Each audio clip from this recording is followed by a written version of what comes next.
ഇന്നത്തെ വിഷയം ശ്രദ്ധിക്കാം. ഇന്ത്യയിലെ ജനങ്ങൾ പ്രളയവും എല്ലാം വന്ന് ജനങ്ങൾ മുഴുവൻ നശിച്ചു പോയിരുന്നു. അപ്പോഴും നമ്മുടെ ആൻഡമാൻ നിക്കോബാറിലെ ആദിമ നിവാസികളെ ജീവൻ അവശേഷിപ്പിച്ച് അവർക്ക് കിട്ടി. എങ്ങനെ അവർക്ക് കിട്ടി?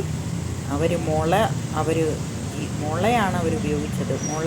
വള്ളങ്ങളുണ്ടാക്കി വെള്ളത്തിൽ കുത്തി അവർക്ക് മുമ്പോട്ടേക്ക് ജീവിതം കൊണ്ടുപോകാൻ പറ്റിയിരുന്നു.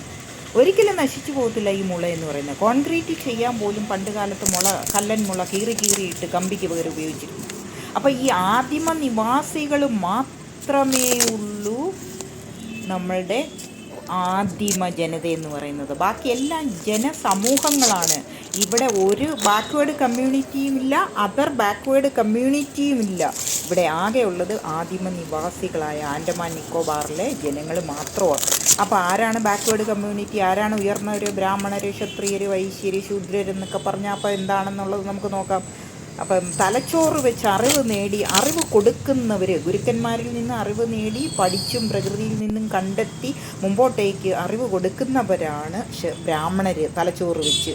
പിന്നെ ക്ഷത്രിയരാണെങ്കിലോ നെഞ്ചുഭാഗം, ശത്രുക്കളിൽ നിന്നും ഒരു സമൂഹത്തിനെ രക്ഷിച്ച് വീടിനെ കൊണ്ടുപോകുന്നവരാണ് ക്ഷത്രിയർ. ക്ഷാത്രധർമ്മം എന്ന് പറയുന്നത് അതാണ്. പിന്നെ നമ്മൾ വൈശ്യർ, ഒരു വീട് ഒരു സമൂഹത്തിനോ പണം വേണം ജീവിക്കാനായിട്ട്. അങ്ങനെ കഠിനമായി പ്രയത്നിച്ച് പണം കണ്ടെത്തുന്നവരാണ് വൈശ്യർ, കച്ചവടമൊക്കെ ചെയ്ത്. അപ്പോൾ ശൂദ്രരാരാണ്? പാദങ്ങളാണ് ശൂദ്രരെന്ന് പറഞ്ഞാൽ പാദസേവ ചെയ്യുന്നതല്ല, വീട്ടിലെ എല്ലാ കാര്യങ്ങളും, കുഞ്ഞുങ്ങളെയും വയസ്സായവരെയും പരസ്പരം എല്ലാവരെയും എല്ലാം നോക്കി കണ്ടെത്തി ജീവിക്കുന്നവരാണ് ശൂദ്രര്.